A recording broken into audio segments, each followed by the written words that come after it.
Maharashtra today 24 news, सत्य परिस्थितीचा सविस्तर आढावा। परभणी एलसीबीचा सापळा यशस्वी, घरफोडी चोरीतील अट्टल गुन्हेगार अखेर जेरबंद। सोनपेठ, जिंतूर, परभणी ग्रामीणसह विविध ठाण्यातील गुन्ह्यांचा उलगडा। जिल्ह्यातील फरार व पाहिजे असलेल्या आरोपीच्या शोधासाठी राबवण्यात आलेल्या विशेष मोहिमेत परभणी स्थानिक गुन्हे शाखेने मोठी कारवाई करत घरफोडी व चोरीच्या गुन्ह्यातील 2 आरोपींना अटक केली आहे। या आरोपींपैकी एकावर यापूर्वी मोक्का कायद्याअंतर्गत गुन्हा नोंद असल्याची माहिती समोर आली आहे। पोलिसांनी आरोपीकडून रोख रक्कम, सोन्या-चांदीचे दागिने तसेच गुन्ह्यात वापरलेला लोखंडी खंजर जप्त केला आहे। पोलीस अधीक्षक रवींद्र सिंह परदेशी यांच्या आदेशानुसार आणि अपर पोलीस अधीक्षक सूरज गुंजाळ यांच्या मार्गदर्शनाखाली स्थानिक गुन्हे शाखेने फरार आरोपीच्या शोधासाठी विशेष मोहीम सुरू केली होती। पोलीस निरीक्षक विवेकानंद पाटील यांच्या नेतृत्वाखालील पथक गंगाखेड परिसरात शोध मोहीम राबवत असताना बातमीदारामार्फत माहिती मिळाली की शेषा उर्फ शेषराव चपऱ्या काळे वय 38 राहणार मोहोळ, जिल्हा सोलापूर हा खडीफटा परिसरात थांबलेला आहे। या माहितीच्या आधारे पोलिसांनी सापळा रचून शेषा काळे याला ताब्यात घेतले।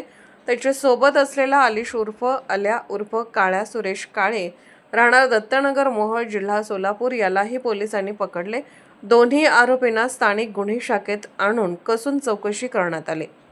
चौकशी दरम्यान त्यांनी परभणी जिल्ह्यातील विविध पोलीस ठाण्याच्या हद्दीत घरफोडी व चोरीचे अनेक गुन्हे केल्याची कबुली दिली।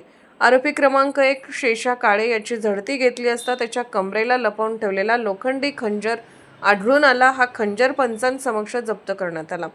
तपासादरम्यान आरोपींनी सोनपेठ, परभणी ग्रामीण, जिंतूर, देठणा आणि गंगाखेड या पोलीस ठाण्यांच्या हद्दीत घरफोडीचे गुन्हे केल्याचे समोर आले। या गुन्ह्यांमधून पोलिसांनी 1,08,950 रुपये किमतीचे सोन्याचे मंगळसूत्र, चांदीचे दागिने, रोख रक्कम तसेच इतर मुद्देमाल जप्त केला आहे। काही दागिने विक्री केल्याची कबुली आरोपींनी दिली असून त्या संदर्भात पोलिसांकडून पुढील तपास सुरू आहे।